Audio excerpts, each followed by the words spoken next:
Kod na grę otrzymałem od Microsoft Polska, jednak opinie padające w tym filmie należą wyłącznie do mnie. Nie jestem znawcą gier samochodowych, zaznaczam to od samego początku, bo jeśli szukasz recenzji popartej wiedzą motoryzacyjną, to niestety tutaj będzie z tym ciężko. Największym moim zetknięciem z motoryzacją było obejrzenie wszystkich odcinków Grand Tour. Jednak muszę przyznać, że do znienawidzonych przeze mnie wyścigów po zamkniętych torach w końcu się przekonałem za sprawą pana Yamauchiego. I o dziwo bohater tejże recenzji sprawił mi również sporo frajdy. Może to starość, a może dlatego, że było to coś innego od serwowanych ciągle otwartych światów. Cześć, ja nazywam się Krzysztof Energik-Micielski, a to recenzja gry Forza Motorsport w wersji na Xbox Series X. Zapraszam.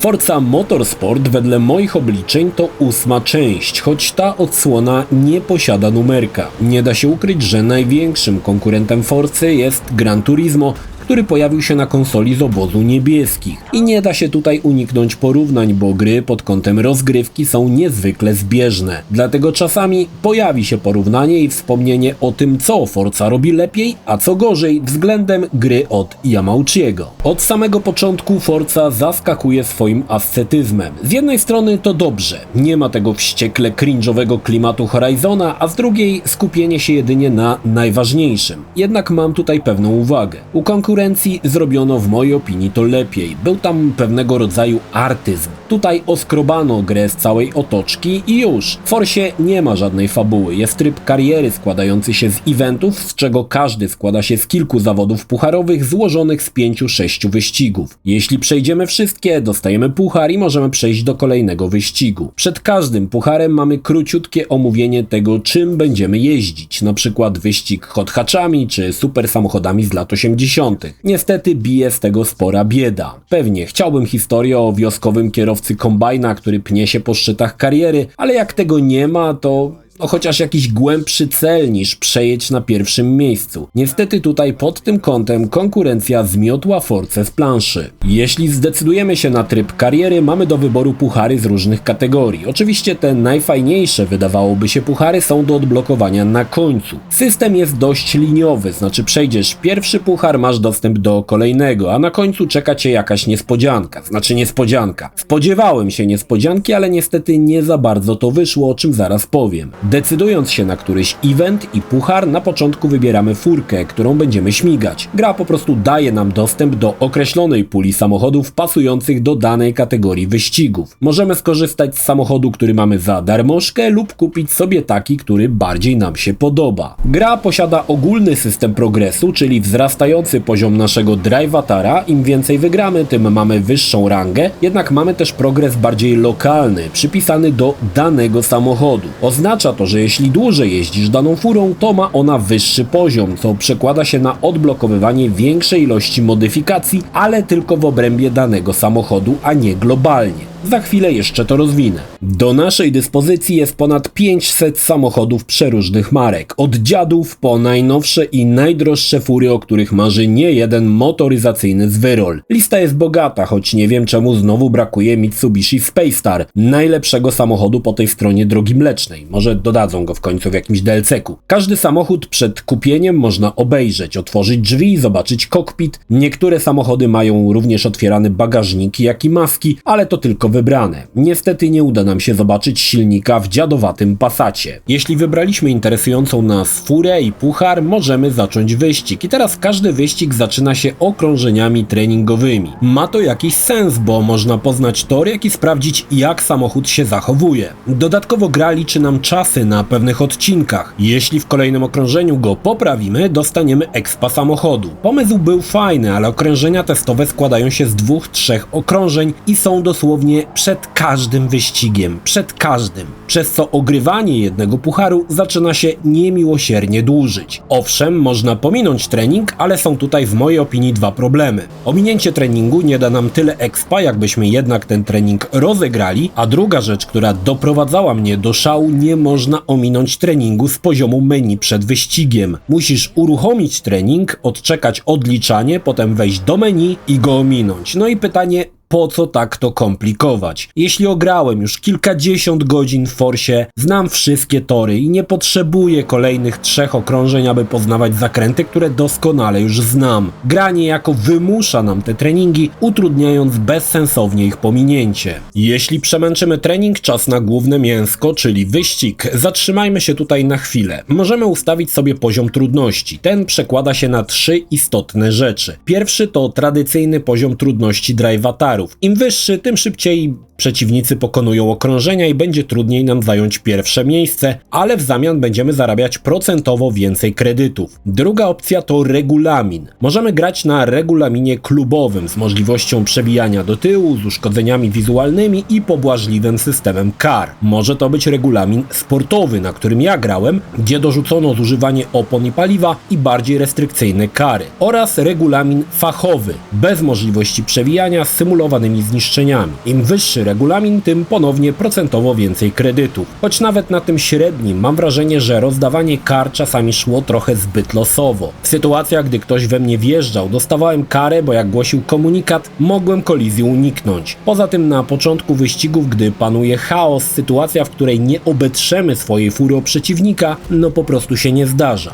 Ostatnim elementem są asysty. Tutaj mamy największe ułatwienia tak, abyś niezależnie jak dobry się czujesz w wyścigach, mógł się fajnie bawić. Możemy odpalić wszystkie asysty, samochód będzie nam nawet wtedy sam hamował przed zakrętami. Ja grałem na asystach umiarkowanych i się tego nie wstydzę. Miałem odpalony ABS i tą linię, która pokazywała, kiedy zwolnić na zakrętach. I wiem, że dla prawdziwych wymiataczy to wieś najgorsza, ale mi się grało w porządku i tyle. Prawdziwi rajdowcy pewnie wyłączą wszystkie asysty, choć jak my nie mam, wtedy zdałaby się jakaś fajna kierownica. Do niej jeszcze wrócę. Przed rozpoczęciem wyścigu możemy stuningować wydajnościowo auto. Mamy na to pewną pulę punktów, ale jeśli samochód jest na pierwszym poziomie, możliwości będą bardzo skromne. Im samochód będzie miał wyższy poziom, więcej się odpali elementów do użycia. Zasadniczo ulepszamy furę mając na względzie 4 czynniki. To przyspieszenie, prędkość maksymalna, sterowanie i hamowanie. Niektóre elementy podbiją jedną statystykę, niektóre 2, a inne podbiją 2, ale obniżą inną i tak dalej. Im lepsze elementy w samochodzie się znajdą, tym większy współczynnik IW, a im wyższy IW, tym masz lepszy samochód. W innej opcji mamy możliwość jeszcze tuningu poszczególnych aspektów fury, ale przyznam, że w te rejony już się nie zapuszczałem, bo moja wiedza była na ten temat w zasadzie całkowicie zerowa. Mamy też tuning wizualny. Możemy dodać malowanie, naklejki w dość prostym, ale rozbudowanym edytorze. Pewnie kilka osób to zaciekawi, ale ja wpadłem tylko zobaczyć, jak to działa i więcej do tego trybu już nie powróciłem. Jednak z kronikarskiego obowiązku wspominam, że coś takiego jest. Dodam też, że na początku stworzymy swojego kierowcę, ale obok wybrania płci i kombinezonu nie ma tutaj nic więcej, nad czym można się było pochylać i w sumie dobrze. I tak nie ma to większego znaczenia. Ograniczono to do minimum i słusznie.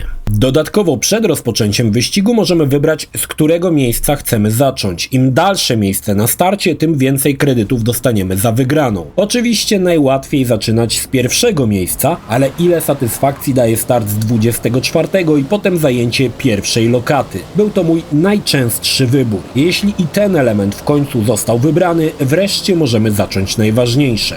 Wyścig. Każdy z wyścigów ma od 3 do 6 okrążeń. Pojeździmy po najsłynniejszych torach świata, jednak jest ich mniej niż u konkurencji, bo jedynie 20. Doliczmy do tego różne konfiguracje pory dnia i pogody i tak, jest tutaj duże znaczenie, czy jeździmy w deszcz, czy w pełnym słońcu. Niemal każdy samochód prowadzi się inaczej. Niektóre tańczą na zakrętach, inne trzymają się trasy, jakby były przyklejone. Ta różnorodność bardzo cieszy i grając kolejne puchary innym wozem czułem niesamowitą różnicę w prowadzeniu. A deweloperzy sprytnie umieścili puchary tak, abyś tą różnicę odczuł, przesiadając się z Hyundai'a do sportowego Porsche Cayman GTS. Odczujesz tutaj różnicę niemal w każdym aspekcie. I tutaj świetnym motywem Forcy jest to, że musisz wyczuć, na co daną furę stać i z czym nie przesadzać. Ale i po pierwszym wyścigu od razu będziesz wiedział, w jakie ulepszenia pakować. Czy w lepszą stabilność na drodze, czy lepiej w przyspieszenie i prędkość maksymalną. Co z tego, że masz super szybkie auto, ale niesterowne i na ostrych zakrętach przegoni cię nawet 40-letni maluch. Trzeba kombinować, aby optymalnie dobrać furę tak, aby wyścigi były do wygrania.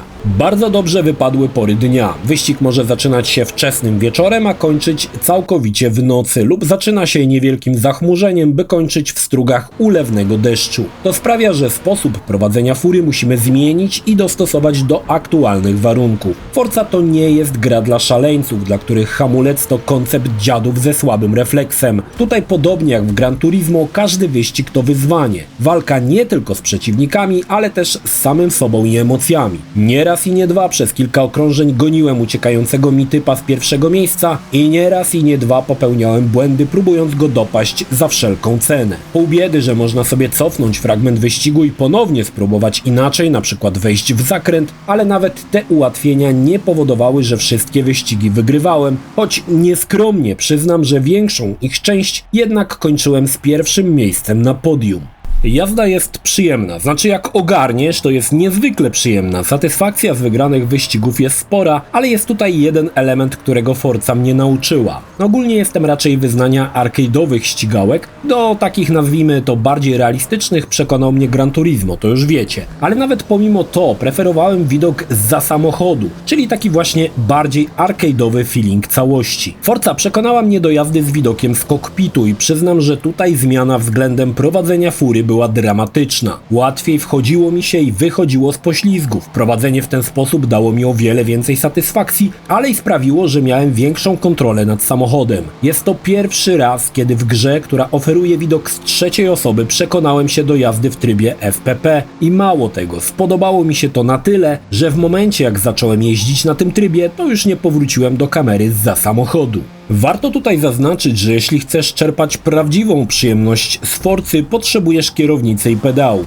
Niestety ja, co może niektórych dziwić, nigdy w życiu nie miałem okazji grać na kierownicy, więc nie jestem w stanie nawet sobie wyobrazić, jak wygląda rozgrywka, ale zakładam, że na kierownicy przyjemność płynąca z jazdy jest o wiele większa niż granie na padzie, choć nawet na nim samochody prowadziły się nieźle i nie miałem żadnych problemów. Jednak pad, no to taki trochę półśrodek dla niedzielnych kierowców jak ja. Dla prawdziwych wymiataczy kierownica do Forcy to must have. Po przejechaniu wyścigu możemy obejrzeć powtórkę lub obejrzeć krótki film z podium i cyk, wchodzi kolejny wyścig albo kolejny puchar. W tym wszystkim zabrakło mi pomysłów z Gran Turismo z różnymi ciekawymi scenariuszami. Na przykład wyścig Fiatów 500 czy przejechanie wyścigu na oparach benzyny. Forza Horizon fajnie robiła te widowiskowe eventy jak ściganie się z samolotem czy pociągiem. Owszem, Forza Motorsport jest o wiele bardziej poważna, ale brakowało mi trochę tego szaleństwa. Miałem wrażenie, że kolejne wyścigi przechodzę jak robot, wiedząc, że tak naprawdę po ukończeniu kolejnego nic mnie ciekawego nie czeka poza drive-atarem na wyższym poziomie i przypływem kasy na inne samochody. Co prawda każdy event ma jakiś wyścig na końcu, który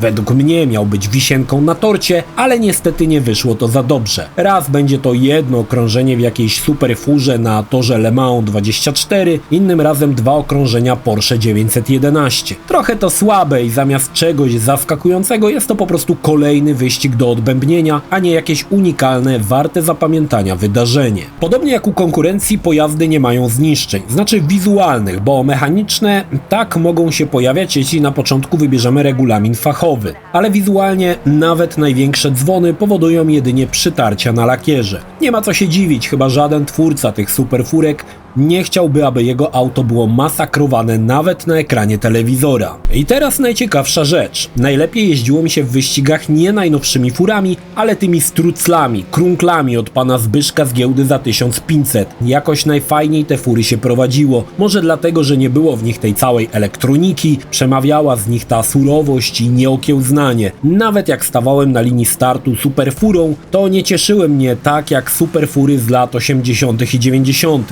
Testarossa, Countach, nimi jeździło mi się najlepiej i najbardziej bujała mi się micha. Wsiadając do nowego, wypasionego Lambo, nie czułem tej ekscytacji na torze. Lepszy był Rzęch z 90 roku, bardzo nieprzewidywalny i faktycznie wyścigi strucli wchodziły mi lepiej niż wypasione fury za miliony cebulionów. Oczywiście jest też tryb multiplayer. Niestety nie udało mi się rozegrać ani jednego wyścigu, bo przed premierą wszystkie wyścigi były poblokowane. Jednakże już widać, że twórcy będą rozbudowywać multi o kolejne serie pucharów, które będą odblokowywane z czasem. Oprawa jest ok. Ciężko powiedzieć, co tutaj można ulepszać w kwestii wyścigów na torze. Wierzę, że powstały z laserowych skanów i nawet najmniejsze wystające kamyczki są na torze odwzorowane. Każde drzewko jest dokładnie w tym miejscu, w którym ma być. Niestety nie można powiedzieć, że gra ma oprawę next-genową, no bo tutaj tego nie widać. Gra nie jest efektowna jak Forza Horizon i nie ma tutaj opcji, aby była. Oczywiście samochody wyglądają wspaniale, ale wyglądały wspaniale już w poprzedniej części. Kokpity oczywiście też są super i w szybie nawet widać odbicie naszego kierowcy. No piękne to wszystko, ale nie ma tutaj efektu wow. Gra oferuje 3 tryby rozgrywki. Głównie grałem na śledzeniu promieni z 60 klatkami i dynamiczną rozdzielczością. Jednak tutaj zdarzały się pewne problemy. Były one sporadyczne, ale się zdarzały. Przełączenie w tryb wydajności załatwił sprawę, ale wtedy mamy SSR i w większości wyścigów będzie to ok, ale podczas deszczu z pracującymi wycieraczkami denerwuje ta chwila, gdy obraz musi się wygenerować, bo odbicie widzi tylko to, co kamera, ale idzie się przyzwyczaić. Jednak Forza nie jest na pewno grą, którą będziesz chwalił się przed kolegami, pokazując moc Xboxa. Ta funkcja należy do Forcy Horizon. Tutaj jest wszystko tak, jak powinno być.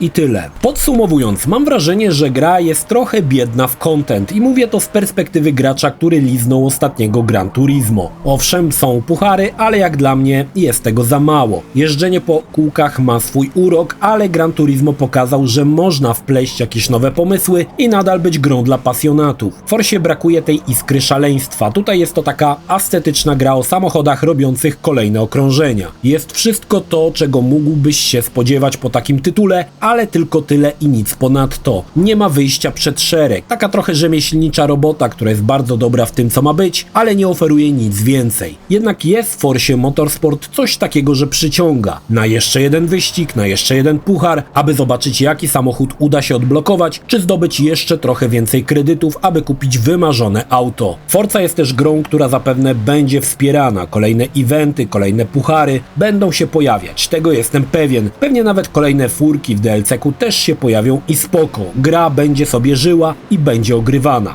Ale niestety Gran Turismo, jak dla mnie, zrobił to lepiej. Tam kupił mnie artyzm całej produkcji, tutaj to po prostu gra na okrążenia i to tyle i aż tyle. I na tę chwilę nie ma co oczekiwać od niej więcej. Jeśli film Ci się podobał, zachęcam do subskrypcji lub wsparcia mojego kanału na portalu patronite.pl. Film o podobnej tematyce znajdziesz tutaj, natomiast z drugiej strony znajdziesz film wygenerowany przez platformę YouTube'a. Zachęcam również do odwiedzenia moich social mediów, grupy Energikowcy na Facebooku oraz serwera Discord. Linki jak zwykle w opisie.